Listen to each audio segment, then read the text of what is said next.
So if shaitan can attack us from all different areas, top, bottom, left, right, center, why can't we try to improve ourselves with just 3 things? When I applied these principles without me knowing it in my life, alhamdulillah, things happen that I genuinely still believe to this day are miracles. So me, my name is Zain Hussein, I'm an entrepreneur, I'm a student, I'm a husband, I'm a son, I'm many, many different roles, but above all, my motto and my team's motto has always been impact over everything. Why are we here discussing the things that we're going to be discussing, which is essentially in a nutshell, it's mind, body, and spirit. Is so that you guys can leave here equipped with maybe just one more tool, or hopefully more to elevate yourself and become the best versions of yourself. To some of my older folks, I know we think, okay, whatever we are like now in life, that is how we are, and there's nothing more that can happen. That's not true. I've had people who are, one of my real estate mentors, 60 years old, she did the Ironman championship. It's a crazy fitness championship that honestly I can't even do, but she did it. And so the first thing I want to kindly ask you is any barriers you have in your brain that you think, okay, I'm old, so exercise right now, it's okay, I walk, I don't need to do it. I'm not gonna listen to him. Or meditation, no, I pray namaz, that's my meditation. Any of those barriers that you seem to have, let's put them to the side right now and see maybe if there's anything that really hits your heart, inshallah, okay? Awesome. What's the first thing we do when we get bored? Phone. Why do we do this? Does anyone know the mechanism behind why we do this? The reason is we get bored and our brain is like a little kid with candy.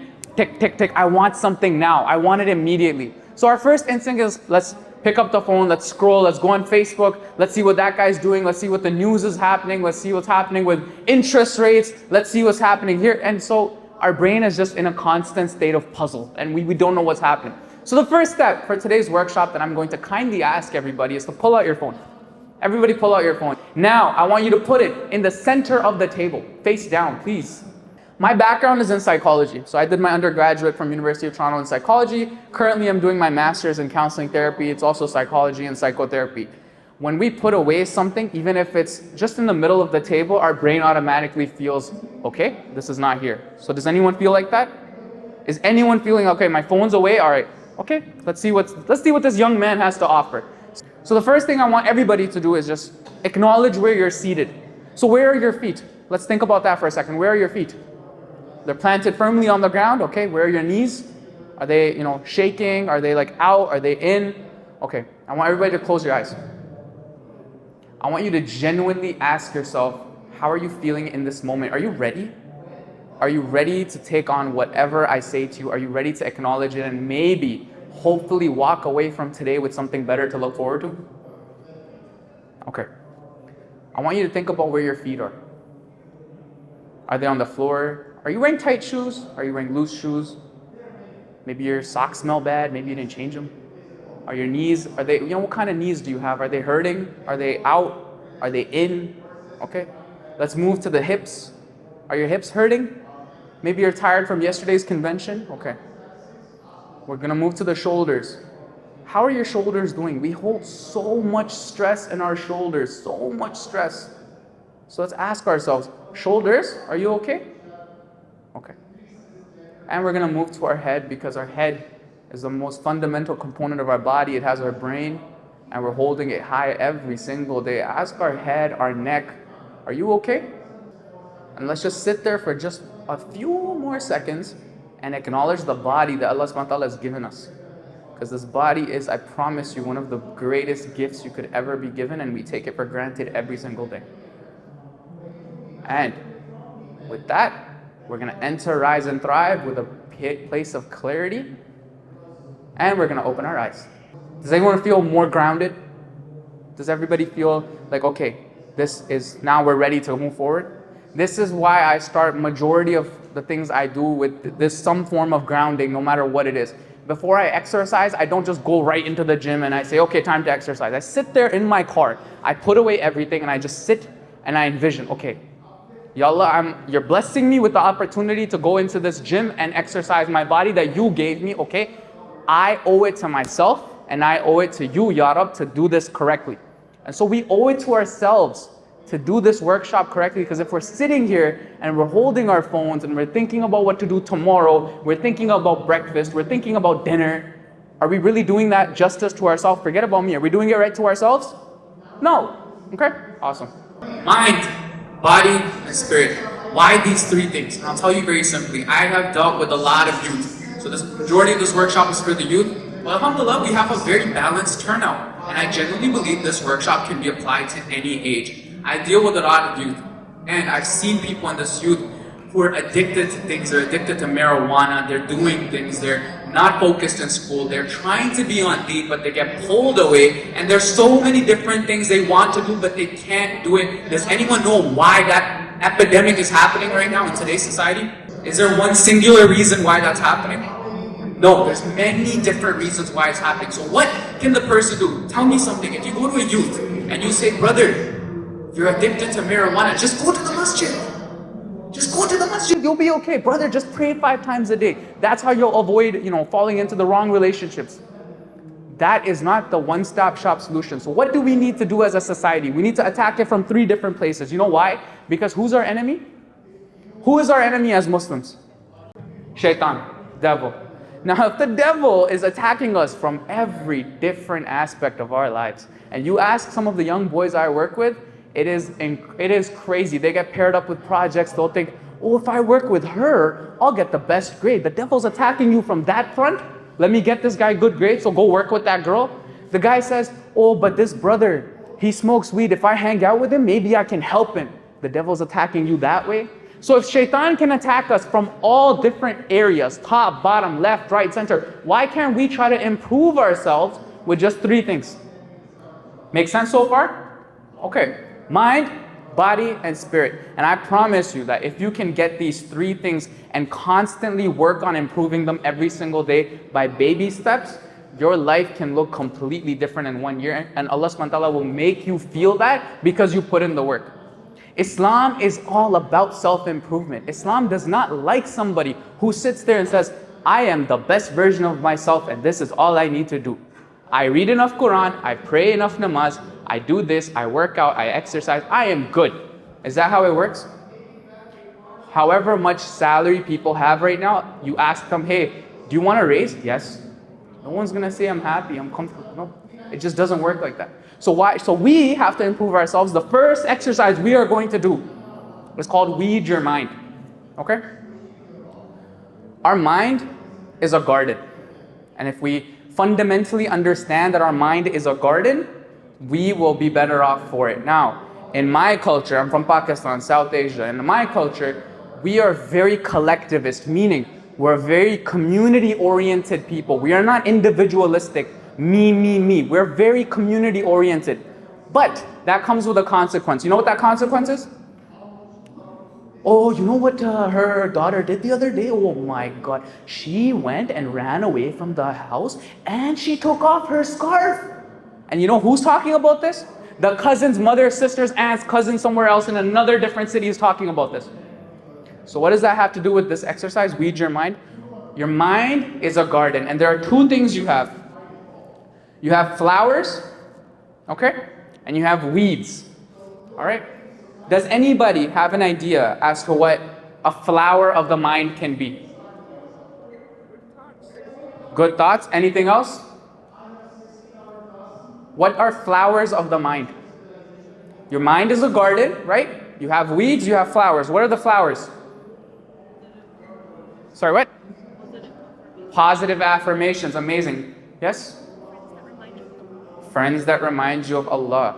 In psychology, it's very simple. You are the sum of the 5 closest people to you. Show me a man's friends, I'll show you the man. A lot of my young guys come up to me and they say, oh, you know my friend, bro? He has the fast car, he's all about the money, he's doing this. I'm like, then you're the same way, right? You are the sum of the 5 closest people to you. So those 5 people, what are they? Are they weeds or are they flowers? Yell, guys, be interactive. Weeds or flowers? Okay. Those friends that are going to elevate you and people that are good for you, people that remind you of Allah are flowers. And people that take you away from these things are weeds. So, what are other examples of weeds that we may have? Some of my young folks, do you guys have friends that you like them, they're your friends, but at the same time there's a small part of you where you're like, maybe they're not the best for me. maybe I don't want them in my life in the future. That small part of you, it's instinct, that's from Allah. But the part of you that says, this friend, oh my God, I can tell her everything. I can do everything with her. She's the best. But she also backbites about other people. That's shaitan. I want you to genuinely think, what are some things in your life that don't do anything for you, man? They are weeds. You know they have to go, and you know if they go, you'll feel so much better, but you keep them around anyway. Why? Maybe it's the Sunday breakfast. Maybe it's the friend that you keep sticking around. Maybe it's that one habit that nobody knows that you do. It's between you and Allah. Maybe it's a repetitive thinking that you have that can also be a weed. I'm not enough. I need to make more money. I have to do this. I'm not enough. This is bad for me. I'm not good. These are all weeds. So what we're going to do now is weed your mind. Let's take your garden that has some few things, some blemishes. Let's pull them out. Okay? So the first weed I want you to think of, who's one person in your life, maybe, that you feel like you could do better without? Okay? Also think, what is a habit that maybe you should let go of? It could be lying, it could be not waking up on time, it could be anything. Okay? I want you to think of those weeds. I'm gonna give you 15 seconds, okay? Think of those weeds. Things that you don't need in your life. They're a hindrance. You deserve better. Think. Maybe it's a person. Maybe it's a habit. Maybe you don't pray on time or enough, you miss the sunnah. What is it? Okay. If you've identified a few weeds, we are going to do this affirmation, okay? We're going to sit and we're going to say, I don't need this anymore. And in your head, you're going to picture that garden and you're going to take that weed and pull it out and throw it away. Okay? So, think of your weeds. 5, and we're going to pull it out on 1. 4, envision the garden, picture your garden, this is your mind. 3, 2, 1, pull it out. Okay, open your eyes. Okay, good. I hope everybody pulled something out. Now the biggest step, everyone, is not even, doing it and taking it out. It's just identifying it. If you've identified your weed, now the seeds in your mind that, okay, this needs to go. The person, the habit, the action, the thinking, it needs to go. So now we've acknowledged it, inshallah, you make it, go away. Flowers. What are some flowers that we can incorporate? Anyone have any ideas?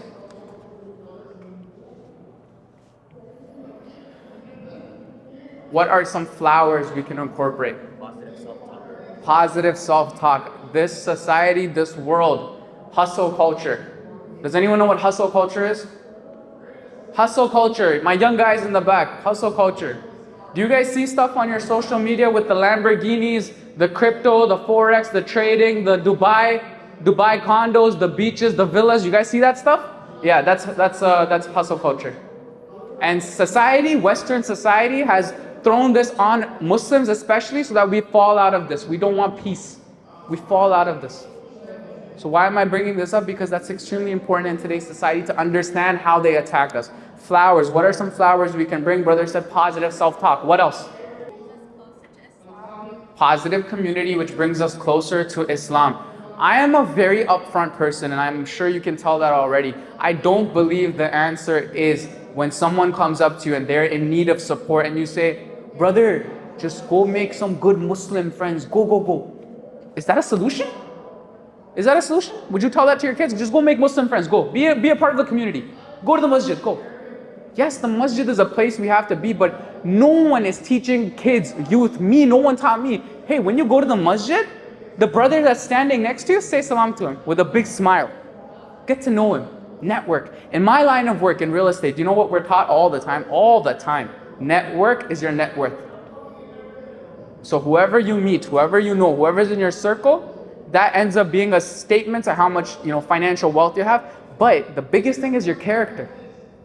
So we go, like you tell these young guys, go to the masjid. But that's all you say. That's the problem. We don't say, I go there and smile and say salam alaikum to at least 3 people. My team, when I was training them in real estate, I said, every day you go anywhere, you go DSW, you go Dollarama, you go Walmart, you're going to say hi to 5 people and you're going to introduce yourself. So sister, that's a good positive affirmation, but tell me something, are we really doing it? Are we going out of our way and saying, Assalamu alaikum brother, how are you? My name is Zain. No, we're not. Why? Do you know why? Yeah? Most people, it's like they only think about themselves and they're afraid to interact with others. Exactly. And I'm going to take it, so sister said we only interact with ourselves, we're very into ourselves. I'm going to take it a step further. Do you know why that's happening? What did I say before the presentation workshop even started? What did I bring to your attention? It's a little square device, it's poisonous. Does anyone know what I'm talking about? Phone. Okay.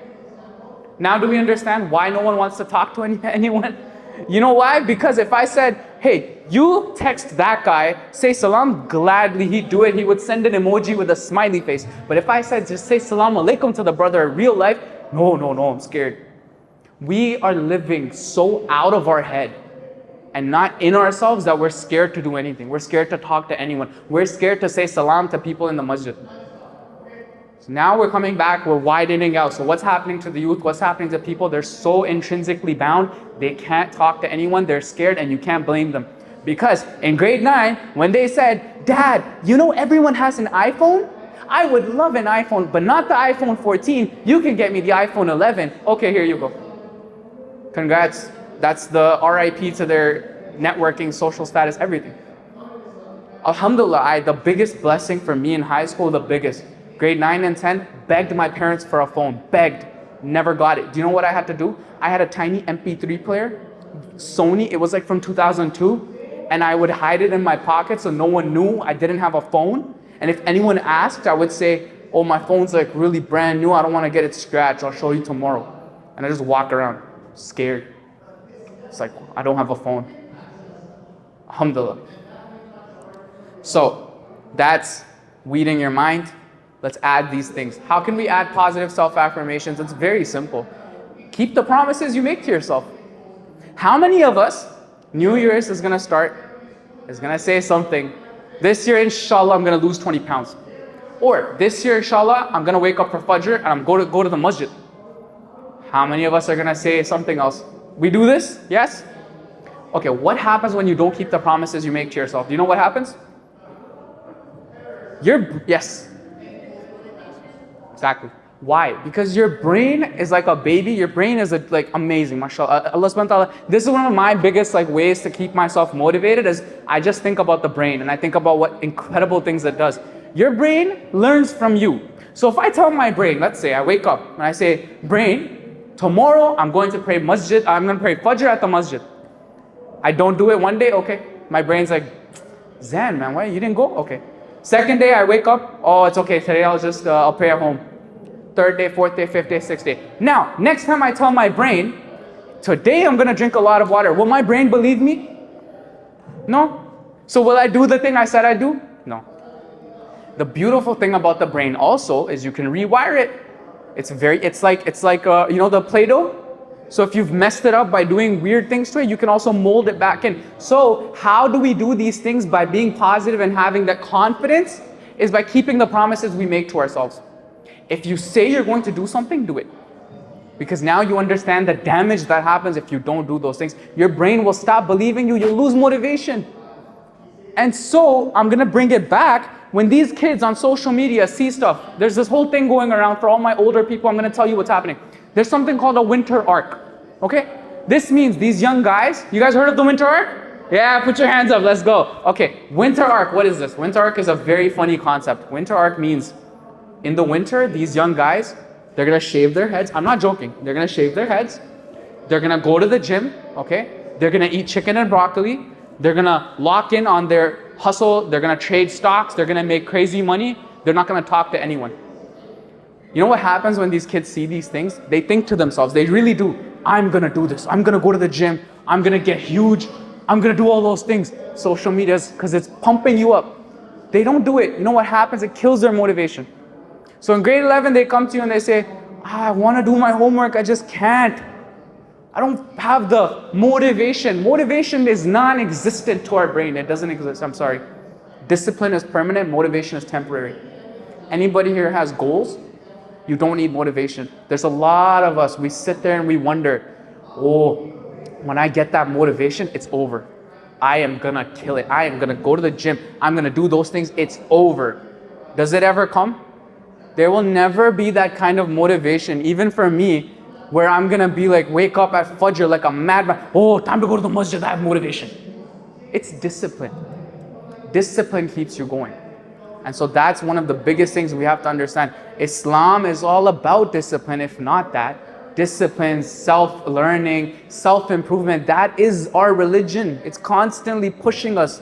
Why do we fast every year? Allah subhanahu wa ta'ala could have said fast one time for 3 months consecutive and then you're done for life, you're good. Why is it every year? Why? Because we have to keep repeating these things and doing it again and again and again and again for our life, because this dunya is not even for our peace, man.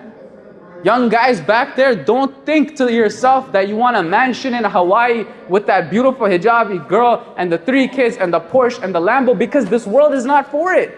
You're searching for the wrong thing in the wrong place, man. Are you gonna go to a library to buy a car? Then why are you searching for peace in the dunya? It's not gonna work like that, right? I know it's profound, but it's true. Okay, it's funny because a lot of the things that I was gonna get into formally, we kind of already talked about, okay? I'm gonna be a little bit intimate here. I'm gonna go up to people and I'm gonna get in your face and I'm gonna ask you a few questions. If you're uncomfortable, just say no and I'll still ask you. Okay, so, who do I pick? Okay, you sister. What is a negative thought you have about yourself? I'm not enough and I'm a bad mom. Okay. That breaks my heart. And this is one of the biggest reasons. Alhamdulillah, I was good in real estate. I'm a real estate agent and I was a fitness coach. I was good. There was no need for me to go into mental health and become a psychotherapist. Zero. I did not need to do it. I still went and got my master's for this reason. Because there are Muslims in our community, we're hurting. So sister said, I'm not enough and I'm not a good mom, correct? All right, we're gonna help her together. And we're gonna change that negative thought into something positive. All right? Everyone wants to help her? Oh, that's bad. So no one wants to help her. I want to hear you. Everybody wants to help this sister, yes or no? Yes. You're there, but you're not quite there. One more time? Yes. Okay. So sister said, I'm not enough. You don't say anything. Everyone here, do you think she's enough? Yes. Do you know her? No. Do you know her story? But you think she's enough? Yes. You promise? Yes. Sister, if everyone in this room, including myself, think you're enough, but you don't think you're enough, think of how your Lord feels. If your kid came up to you and said, Mom, I don't feel like I'm enough, you would look at him like, what? Why? What's wrong with you? What? You are enough. So think of how Allah subhanahu wa ta'ala sees you thinking about that yourself. Then shaitan is winning, is he not? And so what do we as Muslims have to constantly do with him? Fight. And how do we do that? By keeping the promises you make to yourself. By understanding no matter what, you are enough. If not to yourself, at least to Allah subhanahu wa ta'ala you are enough. Because He sent you here for a reason. You are every single day, you have a purpose. Allah subhanahu wa ta'ala maybe sent you to this workshop by the most minor thing. You saw the poster somewhere, you heard about it, it stuck in your brain, made you come all the way, sit right in front of me to say those words so that now we could all collectively help you, yeah? So it's butterfly effect, and you are enough. And we are going to actually get into that at the end especially. And you're not a good mom, sister. Nobody here ever feels like they're the best, especially not at being parents. You could ask any parent in the world, are you the best parent in the world? And they would say, no, I don't know what I'm doing. Indeed, we created humans in the best form. So how can any of you think to yourselves that I am not enough? How could any of you think, oh, I'm fat? Oh, there's like something on my face, or oh, I have to do this, or how? That is insulting, and not to me, man. It's insulting to our Creator. Genuinely. Genuinely, that's insulting. Don't do that. How can we think like that? So, how are we going to turn your self-doubts and self-consciousness into self-love? Let's get into that. As I alluded to before, see, in a marriage, this is what I learned, and it's quite helpful. Husband's here, right? Or maybe here. Wife's here. I'm joking. Husband, wife, triangle. At the top, does anyone know who at the top is? Allah, okay. I promise you, whenever me and my wife or anybody really thinks, okay, let's get closer to Allah, everything works out. So if you want to change your thoughts and make them more positive, maybe you're going through struggles and hardship, maybe it's finances, maybe it's physical challenges, maybe it's mental challenges. What is the solution? Tell me. Get closer to Allah. Now, again, I'm not a fan of cliches. I don't like those videos where everyone's like, brother, get closer to Allah subhanahu wa ta'ala and everything will work out. But how? Tell me how. I don't want to know that. How? I'm going to show you how. Ask yourself, whenever you have any of these negative thoughts, how would Allah subhanahu wa ta'ala see me as I'm doing this right now? Sister, you said something vulnerable to me. You said, I'm not enough and I feel like I'm a bad mother. How would Allah subhanahu wa ta'ala feel seeing you say that? Terrible. Horrible. He blessed you with children. He blessed you. You're able-bodied. You're here. You're breathing. You're able to see and reflect and think and write and do all these incredible things. And you're saying, I'm not enough and I'm a bad mother. Terrible, right? You have children? How would you feel if your children came up to you and said, I am not enough and I feel I'm just terrible at everything. I'm a terrible child. How would you feel? Probably feel like I failed somewhere to build. Yeah. So sister said, maybe I failed them and that's why they feel like that. Can Allah subhanahu wa ta'ala fail us? Did I hear a yeah? No, Allah subhanahu wa ta'ala cannot fail us at all. At all. He is perfection perfected. He cannot fail us. So if He cannot fail us, can we really sit here and say, oh, we're bad humans, or oh, we're bad people, or oh, we're not enough? Does that make sense? That's like saying 0 + 0 = 2. Does that work? No, it doesn't work. But what I'm saying to you is just step one. The rest of the work you have to put in yourself on your own time. Sit there and ask yourself, okay, I just had this thought. Let's say sister had a little thing with her children where they're like, oh, I don't like you, mommy. And now sister's like, wow, maybe I'm not a good mom. Ask yourself in that moment, okay, how would my creator feel? You miss Fajr. How would your creator, okay, you miss Fajr, you're like, okay, oh, I'm a bad Muslim. How would your creator feel saying that? You have the guilt, it's there for a reason. Right? It's there for a reason. So understand why those emotions are there. If you are blindly living life, you don't care about prayer, you don't care about what you're putting into your body, you don't care about how you treat other people, then yes, your creator is displeased with you. And the biggest sign of that is you not even knowing what you're doing wrong. That's the biggest sign. So if you're sitting there and you're self-critical and you're able to say, oh, maybe this part of me is not right, maybe this part of me I could work on, that is a sign that you're doing things right. That is a sign that Allah subhanahu wa ta'ala wants you to go and improve yourself. That is the biggest sign. So say alhamdulillah right now. Everybody say alhamdulillah that you have negative self-thoughts. Tell me, the people in the West, the celebrities, the demonic people, do you think they're going to sit there and say, oh, I'm not enough, I have so much money, this Lamborghini is scuffed, these properties are, they're so hard to manage? Are they saying that? But we're saying that as Muslims. Why? Because Allah subhanahu wa ta'ala is making us feel that way so we can continue to improve ourselves because He wants us back. It's that simple. It's not rocket science, but we just don't acknowledge it because why? Once again, what did I allude to before this workshop? What's that little device? My mom was right, it's always the phone.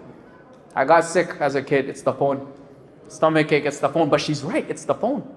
Because we sit there and we see these things and we compare and we contrast and we see these people, we think, oh, I'm not enough. Sister, let me guess, are you on social media?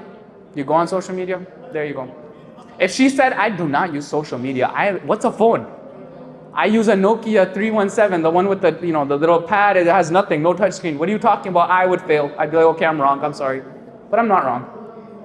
Has anyone heard of the burnt toast theory? The burnt toast theory. No? Yeah, I didn't either until I was prepping for this workshop.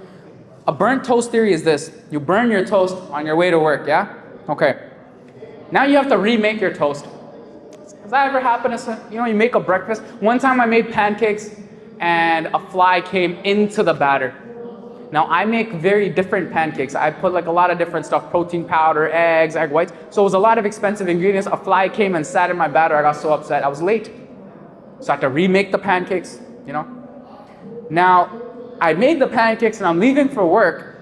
As I'm exiting the alley to my house, I see that there's a car that's flipped over outside my house on the street, on the main street. And I'm like, whoa, that is crazy, because that is exactly how I take a left. I literally come out of my house and I take a nice big left onto oncoming traffic, and then I go to work. And that car is shaped exactly how my car is. And the accident was fresh because there was not a lot of cops on scene. And do you know what I thought to myself? If that fly hadn't landed in my breakfast, maybe that car would have been me. That's the burnt toast theory. It's also known as the butterfly effect. That fly, think back about its roots. There was an apple that my mom bought. The apple was sitting around. It got rotten. The fly was born. The fly came out and started flying. It lived for 20 days, flew into my food, came into my food. My food got ruined. And then I was late, and I wasn't the one who was in a car accident. So these things that you're experiencing, these things that we label self-doubts, negativity, I'm conscious of myself, this and that. These are your burnt breakfasts. Because what matters is not having the thought, it's about what do you do after. What do you do to deal with that thought? The problem occurs when you have these thoughts and you just let them sit. You give them attention in a wrong way. What does that mean? Something let's say you have a thought and you say, oh, I'm not good enough. And you just sit there and you just ruminate over it. In psychology, rumination, a lot of people experience this when they're depressed, constant thinking about that thought. You have to break the cycle. You take that thought. What's the first step, guys? What do we do? Whose point of view do we think of? Allah subhanahu wa ta'ala. Second point of view, what do? We acknowledge this is good for me. This is good for me. Before this workshop, at nighttime, I had a random thought. I'm like, what if nobody comes? I'm investing time and energy into this. What if nobody comes? And I sat down and I'm like, wait a sec. This is good. This means I care about my workshop. Because if I sat here blindly, some of those speakers and celebrities, they're walking to their respective events. They have bodyguards. They have the briefcase. They're on their phone. They're sitting, getting their makeup done. They come up here. They do the talk and then they leave. No, I came here early. I was prepping. That was my sign that, hey, I'm doing something right. I care. So let me ask you something. Do you think, because you said, oh, I'm not a good enough mom, do you care about your kids? Now, do you care about your motherhood? There you go. If she sat here and said to me, I'm the best mom in the world, do you think she would care? No. If she said, oh, I'm the best mom in the world, nobody can say anything to me, I'm the best, does she really care? Versus, I think there's areas I could work on. I think my kids and I have a complex relationship, just like any. The second is always more valuable. Never trust the person who says, I am the best, there's nothing wrong with me. Never trust the person who says that, because there's not enough work there done. Okay? Next, we're going to move on to body. Take advantage of 5 before 5. Has anyone heard of this before? Yeah? Okay, but we don't apply it.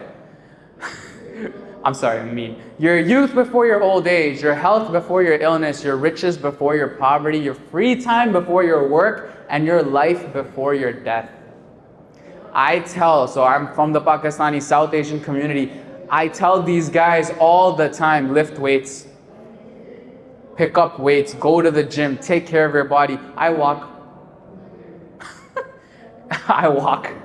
And look, you can't blame them. But you have to understand that comes from culture. But that's not enough. They're not doing that. So before I begin anymore, I want you to understand. First of all, I am certified to say whatever I can say. I'm not just some random guy saying, hey, take care of your body. I'm certified. Second of all, whatever I say, if you don't agree with it, promise me one thing. At the end of the workshop, you'll come to me on question and answer and say, I don't agree with that, okay? For now, just pretend everything I'm saying is the best thing you've ever heard, yeah? Okay. How can we take care of our bodies, and why should we take care of our bodies? Let's get into that, okay? Why? Because they're a gift from Allah subhanahu wa ta'ala. They are. They're a gift. The other day, like imagine, okay? I give this guy my phone. Here, take my phone, man. Okay.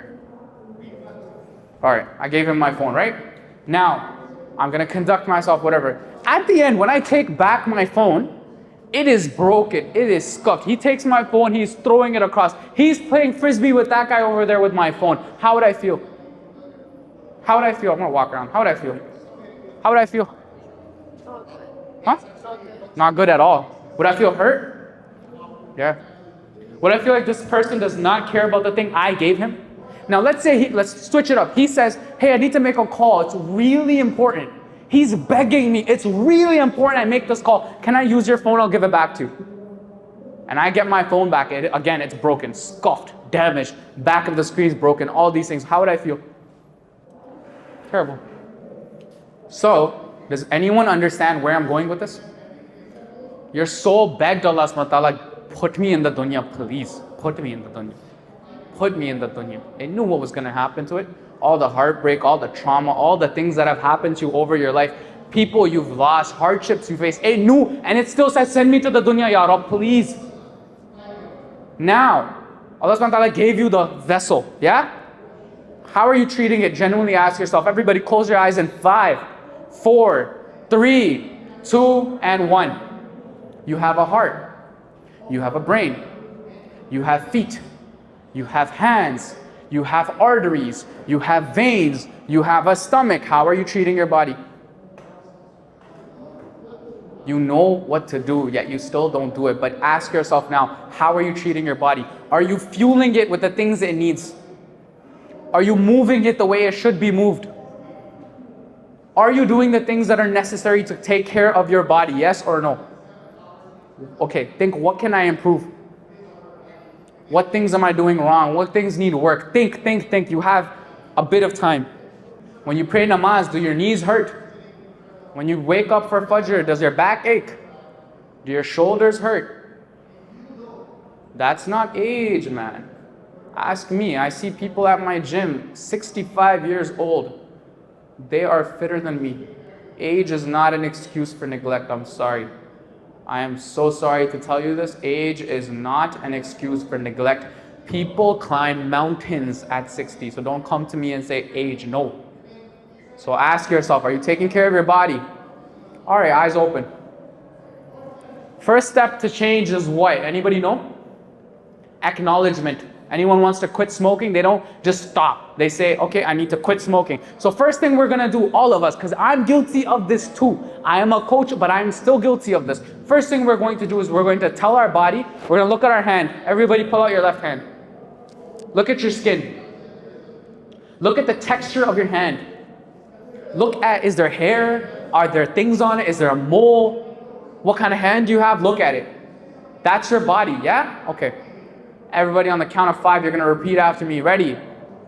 I am sorry. Ready? So 5, 4, 3, 2, 1. I am sorry. Go. I'm sorry. Louder. I'm sorry. Louder. Louder. Sorry. Okay. Now we're gonna tell our body, hey, I love you. Again, go. 5, 4, 3, 2, 1, go. Okay, last one. I'm gonna take care of you. Go, say it, go. I'm gonna take care of you. Again. I'm gonna take care of you. Again. I'm gonna take care of you. But here's the kicker. A lot of us won't. You know why? Because some of us need to be told by a doctor, if you don't start going to the gym, you're a dead man. And then we start. So maybe my words won't mean anything, but maybe they will. Maybe somebody in this crowd will think, you know what, man? I'm going to start taking better care of my body. I'm going to hit those steps. I'm going to eat better food, whatever, you know? And lastly, I want to preface this by saying, you don't know how important your health is, or just the simple ability to go and take a shower until it's taken away from you. Ask me, I had 2 major surgeries in my life. Bedridden for 6 months. So can you imagine that the most happy you feel during the day is when you're laying in bed like this, your mom comes up to you and says, hey, you can turn to the side. So you muster up the energy and you turn to the side. That was the happiest portion of my day.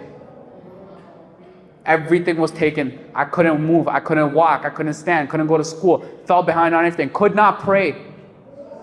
Ask me, that's what happened. So really, genuinely, one more time, close your eyes and say, thank you, body, alhamdulillah, go. Body dysmorphia. So I'm in the field kind of fitness and bodybuilding and stuff like that. It's so funny. You'll see people who look amazing, ripped, 6-pack abs, huge bicep. You go up to them, do you know what they say? If you ask them, I promise, hey, are you happy with your body? Do you know what they say? No. Huh.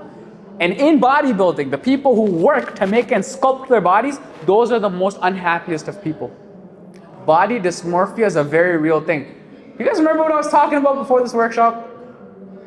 Phone. Why do we feel like our bodies are not enough? Why?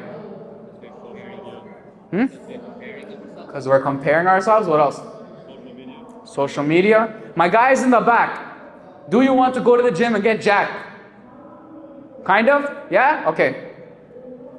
When they try and do that, I promise you one thing. If they're on social media and they're active, they will come and they will say, oh, in 2 months I can look like that, when you can't, because everything is fake on social media. Social media has been making us compare ourselves for the longest time, and we're all victim to it. But can we stop using social media? No. What can we do? What can we do to make ourselves feel good about our bodies? Anybody? Sorry, what? Say, what did you say? Be happy for what you have? Be satisfied with what you have. And how can we really do that is by acknowledgement that we are enough. Your body is not a statue or a showpiece in a furniture room that needs to be perfect every time. Your body's capabilities to be functional. But Allah subhanahu wa ta'ala has promised you, hey, we made you in the perfect form. So you saying, oh, this could be worked on, or this needs to be improved. I'm not happy with this. Or I don't like this. I don't like my elbow. I don't like my wrist. Who is that insulting to? Allah subhanahu wa ta'ala.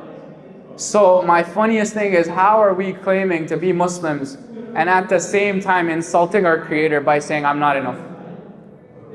Are we really being good Muslims? No matter how much we pray or how much we say. The funniest thing to me is, I'm so sorry to say this, you go in some gatherings with especially young guys and stuff, and if it's an Islamic gathering, every sentence, Assalamu alaikum wa rahmatullahi wa barakatuh, brother, subhanallah, alhamdulillah, I'm doing great by the grace of Allah subhanahu wa ta'ala, everything is good, subhanallah. But on the regular, you go talk to them, yo, I'm good, bro, what's up? So we're going around, we're trying to show people, hey, we're good Muslims.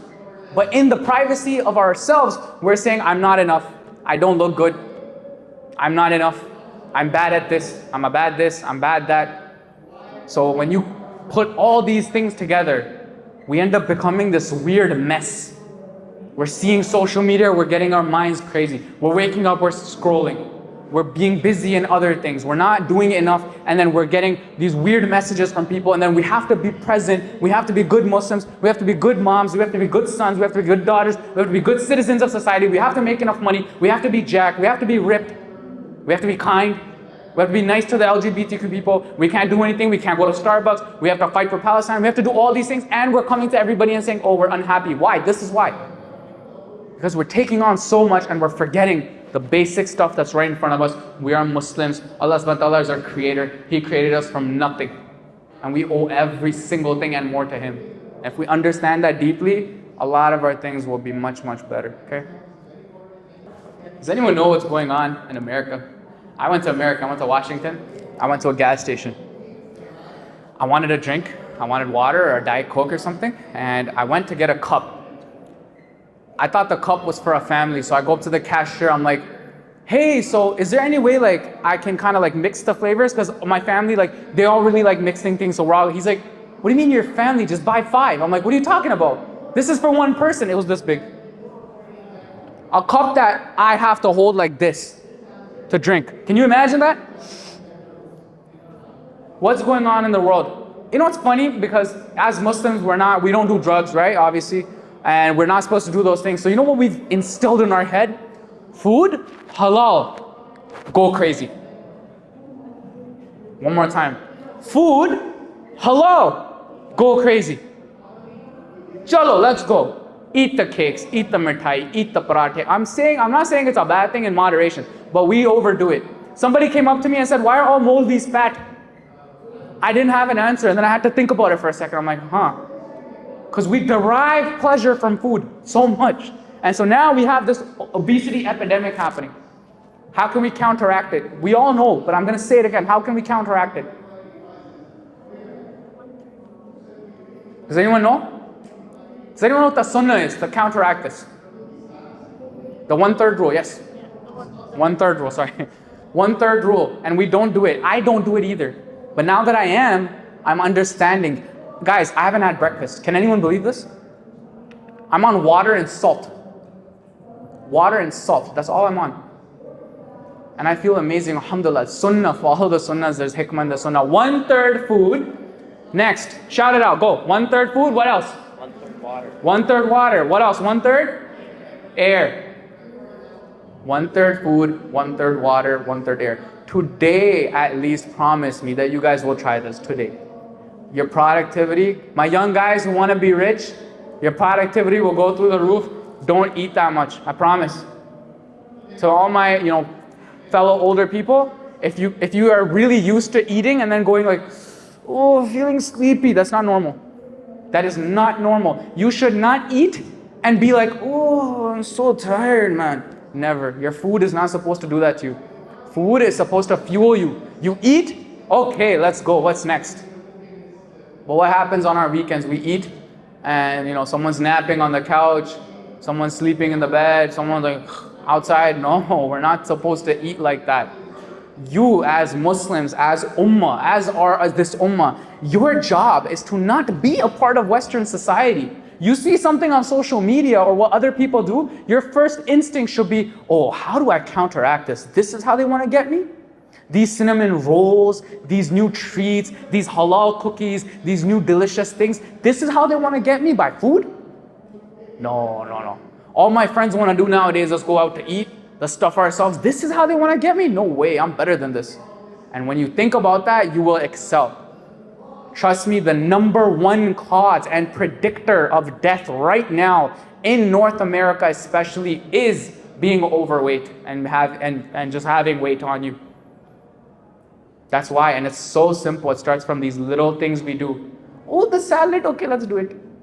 Oh, the baklava, oh yeah, a little bit won't hurt. Today is cheat day. Oh, let's do this. Oh, let's add this. Some of the oil I see in our foods dripping, it's insane. And it's not just my South Asian culture. Many cultures have this habit.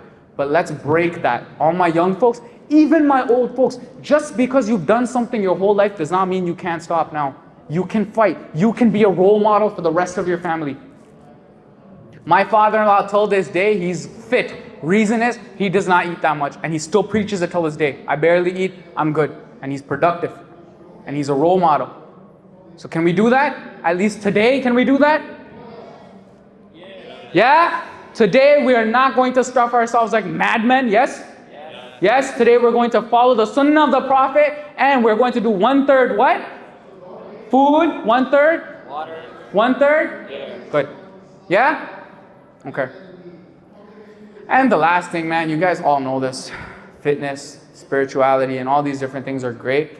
But if you don't start actually taking your health seriously now, I don't know what to tell you. One day a doctor is gonna say, "Hey, buddy, I'm sorry, man. You have diabetes, or I'm sorry, you have a clogged artery. Let's go get you a heart transplant, or let's go put a stent in you." Don't wait for the doctor to satisfactorily say, "Told you to exercise 6 years ago, you didn't." I'm gonna break a quick misconception about the gym really quickly. It's not in my script, but I really want to do this. Okay? Is that okay with you guys? Cool? Okay. Who here thinks that if you go to the gym, you build big muscles?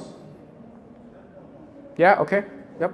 Just raise your hand, Who here thinks that if you go to the gym, you build big muscles? Yep, one, okay, yep. Do you guys think if you go to the gym, you build big muscles? Yeah, yep, okay. Wrong. Absolutely wrong, backed by science, backed by everything. If you go to the gym and you lift a little bit of weights, you're not going to build big muscle. Ask me, it's my job. My job relies on helping people build muscle. That is not how you do it. Promise. To build muscle, heavy weight, 200 grams of protein a day. You can't do that. I'm sorry. 90% of you can't do that. So if you go to the gym, will you build big muscles? No. Do you know what's going to happen? Your body's metabolism is going to ramp up. And when your body's metabolism is higher, your ability to burn and go through energy, food tastes better and you don't get bloated. Wow, who'd have thought? You don't get bloated if you're exercising. This is not normal to eat and then be like, walking around with like all this water. That's not normal. I don't know who told this or who made this normal. That's not normal. So number one reason to exercise, what? You don't get bloated. Number two. What's number two? Exercise, especially resistance training, weight training, number one way to beat diabetes and control your blood sugar. Understand? Yes? No? Maybe so? Okay. How do we do that? Because exercising with resistance weights, when you eat something after that, your blood sugar is not going to go fly to the sky, and when it drops, you're like, I'm so sleepy. It's not going to happen. Lastly, the number one thing is, if you don't want to do it for yourself, do it for your kids. I know I'd be heartbroken if, na'uzubillah, something happened in my family because no one took care of themselves. My uncle, extremely overweight, I had to drag him to the gym. I'm still trying. I will never stop. Everyone has told me, yeah, don't, man, stop saying that so much. Stop preaching about the gym. I'm never gonna stop because I care. I want all my older people here, I want your children to see you live till 70 at least. 80s, but not like bedridden, healthy, man, healthy. I want that for your kids, not for you, because I know you don't care. I want that for your kids. I want your kids to see them live too. So they have great-grandchildren. Everybody sees that that's happening. That's the only way we can do it. And it's funny because we always sit around thinking, oh, that guy, he's so old, he's so fit, he's so this, but we don't do anything about it. So can you promise me one thing today, yeah? Everybody can promise me one thing. Today, you are going to go out on a 10-minute walk for your body, yeah? Okay. You're going to do that for yourself? That's step one. Lastly, I'm going to leave you with one fitness tip. At the end, we can do some question and answers.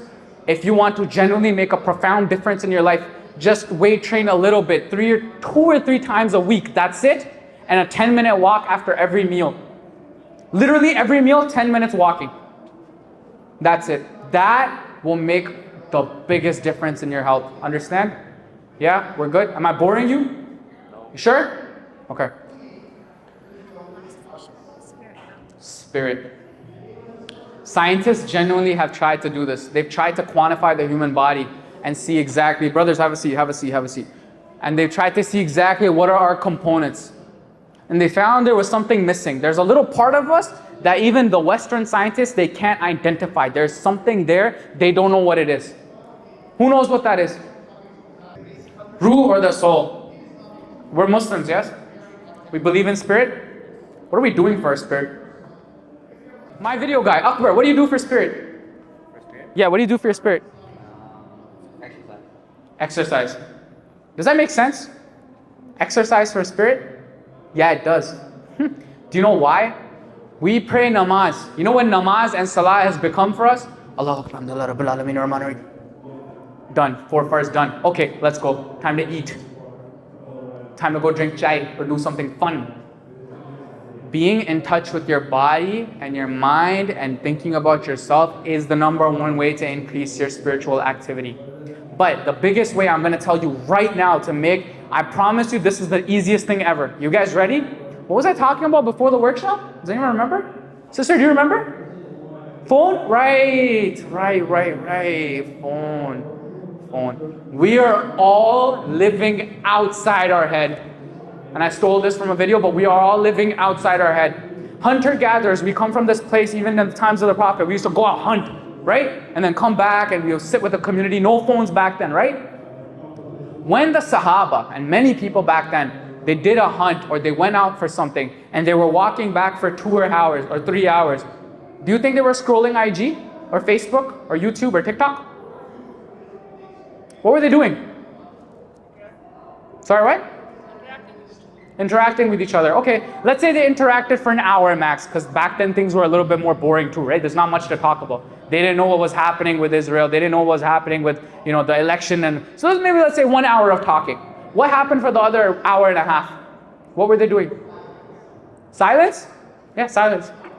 They were quietly in their head. And human beings, our brains are designed to be in our head, not be bombarded by the phone. Not be talking about other people, going up to others and being like, oh, you know what they did last week? Oh, you know what happened in Pakistan?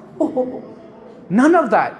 Because all those things increase our happy chemicals and we feel like it's a drug and we get drugged out. We're always high.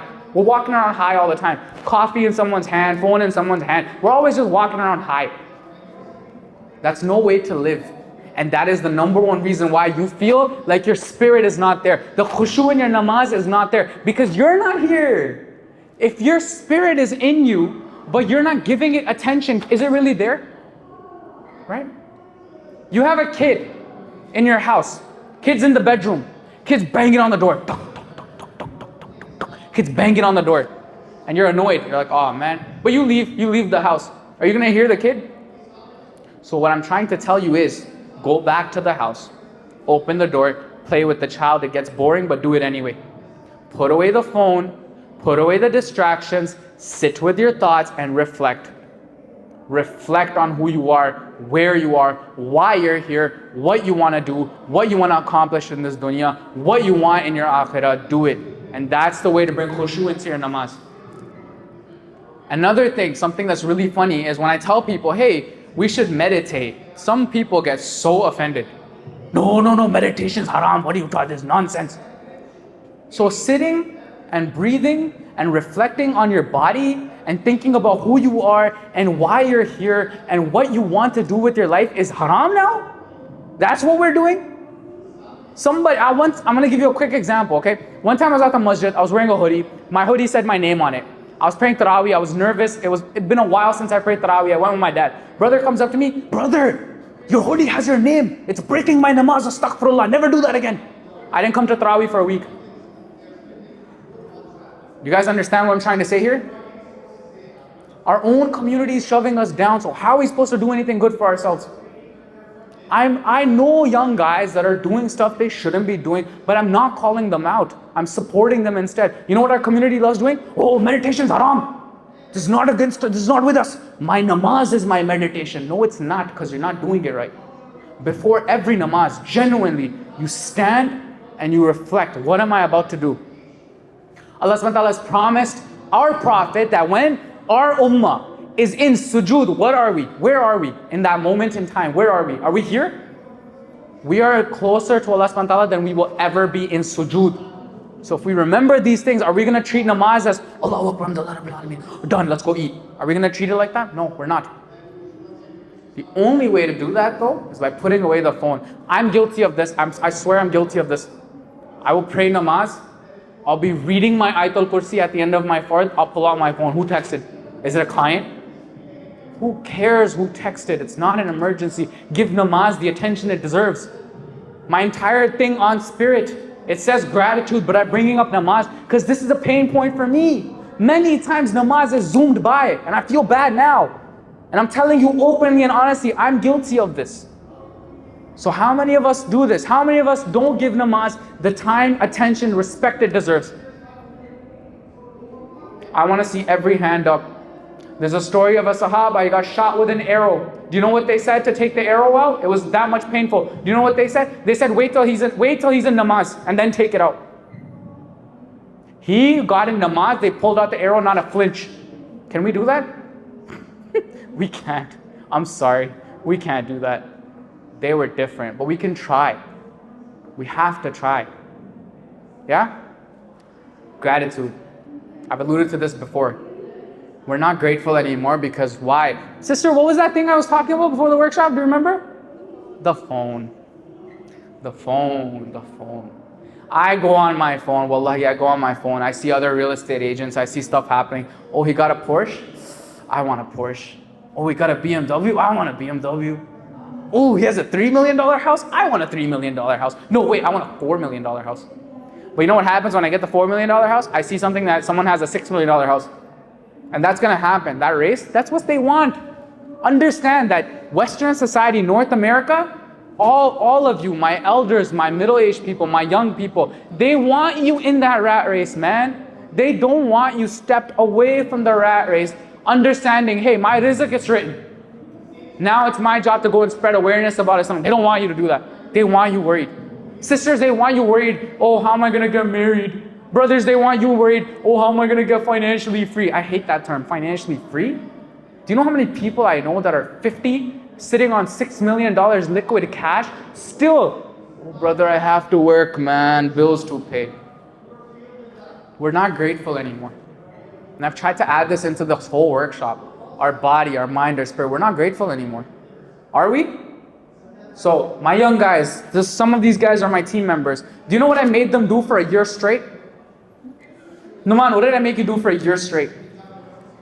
write 10 things that we're grateful for every day. Write 10 things you're grateful for every single day. Numan, do I get mad at you when you don't do it? Yes. I get mad. More mad than him if he doesn't do anything important for work-related stuff. When he doesn't do his gratitude list at nighttime, I get mad. One more promise to me, yeah? Tonight, every single one of you, all of you, you're gonna sit down on a piece of paper on your phone.